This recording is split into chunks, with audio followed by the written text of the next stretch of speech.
Hi guys, welcome back to another episode with C&D Hobbies. We've got a special one for you today. I just had something arrive today. Unfortunately, the mailroom at my office got a hold of it first, which is why the tape on it might look a little funny at this point, but I myself haven't opened this yet. So we're going to go ahead and get this unboxing started, and we're going to use my handy dandy Craftsman, I guess you could call it a utility knife. That's what we're going to be using to go ahead and cut open the tape and see what's inside our big beautiful box here.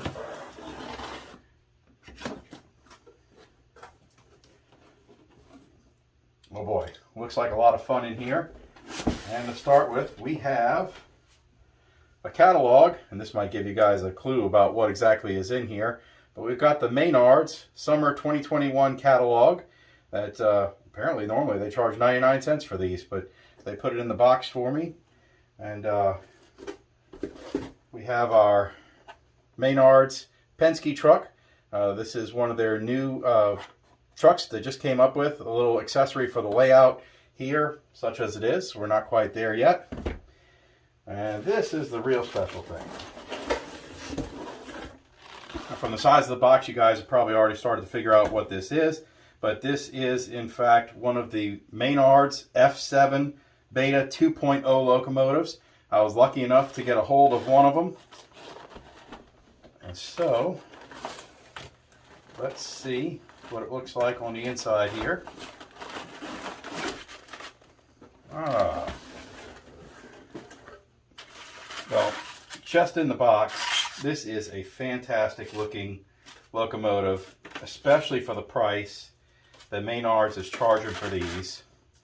And I know some people already made the comment that this round of locomotives, as opposed to the original beta release, was a little bit more expensive. And they're right. But Menards was running a special when the first beta locomotive was released. And that special was their 11% off sale, which they ran for several months. However, that's since stopped. And so this one was the same regular price. Although, to Menards' credit, given that they are issuing these locomotives as simply a Beta 2.0 release, I mean, the whole point of this is they want to hear folks' honest opinion about what they can do better with the locomotive. I gotta admit, just looking at it here in the box, this is fantastic. The videos that I've seen of them do not do them justice. The pictures do not do them justice. Just the level of molded in detail that is on this locomotive, as I'm looking at it even through the package, is simply, it's grand. I mean, this is fantastic stuff. If it was see-through, I mean, this would be at the level of some of the top models. And I mean, that's the only thing that holds it back a little bit from that. But for the price that Menards is charging for these, there's an unbelievable amount of detail built into this locomotive.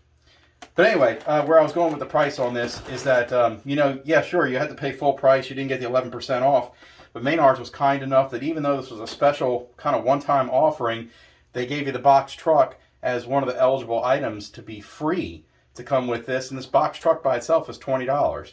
Well, if you take that off the price of what they want for these locomotives, technically this time around was actually cheaper than the first time around. But anyway, we'll get her out on the track, and we'll see how she runs.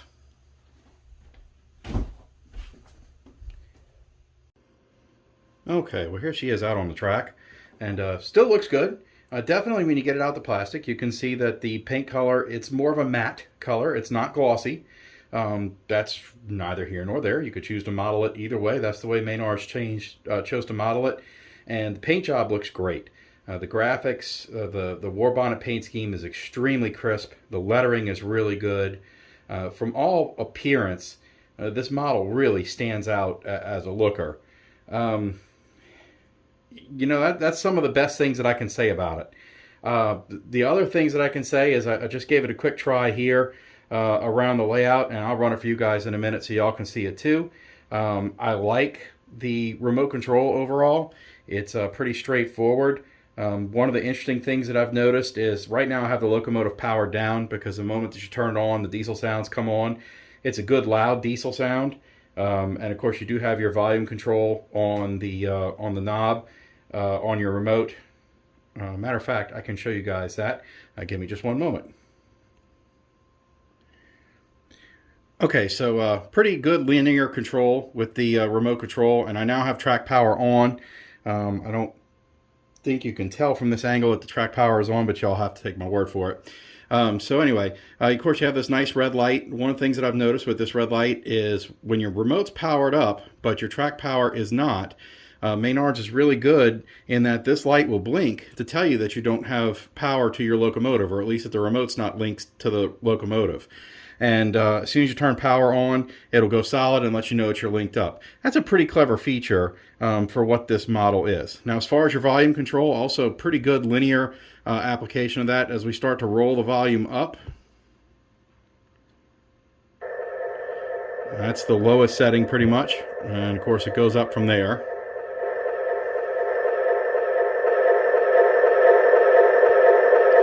To the highest setting. The horn sounds very much like it did before. Big difference is it blows as long as you're holding your finger on the button. Bell sounds pretty much the same as before. And of course they retained all that great talking features. Then let's go. Dispatcher, 3945 East is ready to proceed. 3945 East, confirm you're ready. Aligning switches to track 1. Have a good trip.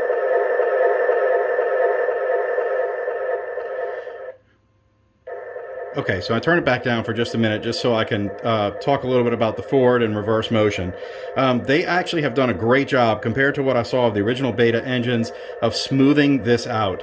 And I haven't taken the hood off of my unit, the cab off of my unit to see what's inside, but peeking through the driver's window, you can look inside there and it does not look like they added flywheels.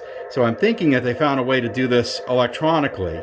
But you could see as we start to ramp up our forward motion, it doesn't take a whole lot and she'll just roll off real nice and easy. Now the clever part in this is when you bring it to reverse and she starts backing up,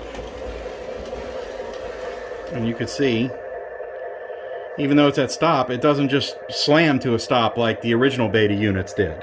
So that's pretty clever. The other thing that sounds really good in this, I'm going to turn the volume back up on the prime mover, and I'm going to move it up real slow. You're actually going to hear it begin to take off and accelerate. Let's move him back a little bit more first. All right, fantastic. I'm going to turn that prime mover up, and I'm going to hush up for a minute so y'all can hear the engine. And it's actually interesting to hear it throttle up as he starts to move forward. Fairly prototypical in that respect.